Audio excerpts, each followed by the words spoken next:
வணக்கம். சற்று முன் கிடைக்கப்பெற்ற மிக முக்கியமான செய்தி ஒன்று வெளியாகியுள்ளது. புதிய ஆளுநரிடம் ராஜினாமா கடிதத்தை கொடுத்த திமுகவின் அமைச்சரவை ஸ்டாலின் உள்ளிட்ட பலரும் தற்பொழுது 15 நாட்களுக்கு முன்பாகவே ஆளுநரிடம் ராஜினாமா கடிதத்தை கொடுக்க வேண்டும் என்று அரசு கட்டாயமாக தெரிவித்துள்ளது. ஏப்ரல் 14ஆம் தேதி தமிழகத்தில் சட்டசபை தேர்தல் நடைபெறுகிறது.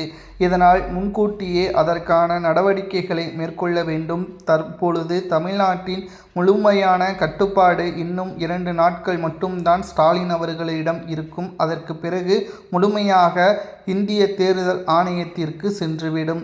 இதனால் ஸ்டாலின் அவர்கள் பெயரளவிற்குத்தான் முதல்வராக இருப்பார். எந்த ஒரு உத்தரவையும் காவல்துறையை கட்டுப்பாட்டில் வைக்க முடியாது. தற்பொழுது ஸ்டாலின் மற்றும் அவரது அமைச்சரவையில் இருக்கக்கூடிய எம்எல்ஏக்கள் அனைவருமே தானாக முன்வந்து புதிய ஆளுநராக நியமிக்கப்பட்ட ராஜேந்திர விஸ்வநாத் அவர்களிடம் தற்பொழுது ராஜினாமா கடிதத்தை சமர்ப்பிக்க வேண்டும் என்ற தகவலும் தற்பொழுது கிடைக்கப்பெற்றுள்ளது. மேலும் புதிதாக நியமிக்கப்பட்ட ஆளுநர் RN ரவி அவர்களை விட திமுகவை எதிர்க்கக்கூடியவர் என்ற தகவலும் கிடைக்கப்பெற்றுள்ளது. RN ரவி அவர்கள் தற்பொழுது மேற்கு வங்காளத்திற்கு மாற்றப்பட்டுள்ளார்.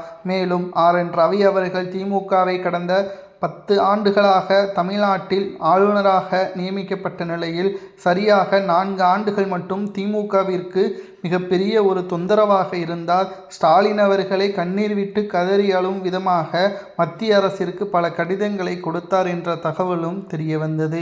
ஆனால் அவரை விட தற்பொழுது பல மடங்கு திமுகவை எதிர்க்கக்கூடியவராக கேரள ஆளுநர் ராஜேந்திர விஸ்வநாத் அவர்கள் இருக்கிறார். பதவி பெற்ற முதல் நாளிலேயே ஆளுநர் RN ரவி அவர்கள் செய்யாததை முதல் நாளிலேயே செய்துவிட்டார். உங்களது பதவிக்காலம் முடிவதற்கு இன்னும் 14 நாட்கள் இருக்கிறது. ஆகையால் உடனடியாக ராஜினாமா கடிதத்தை ஆளுநர் மாளிகைக்கு அனுப்பி வையுங்கள் என்று முதலாவதாகவே பேசியுள்ளது. ஸ்டாலின் அவர்களுக்கு மிகப்பெரிய ஒரு அதிர்ச்சியை ஏற்படுத்தியுள்ளது. பொதுவாக தேர்தல் நடைபெற்ற போது தோல்வியடைந்ததற்கு பிறகுதான் ராஜினாமா கடிதத்தை செலுத்த வேண்டும்.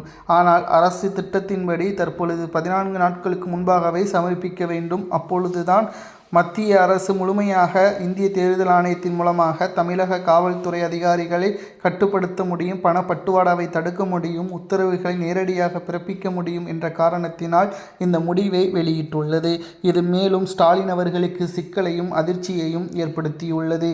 மேலும் RN ரவி அவர்களை விட கேரள ஆளுநர் தமிழ்நாட்டில் நியமிக்கப்பட்டது சரியா தவறா என்பதை கமெண்ட் வாயிலாக கூறுங்கள்.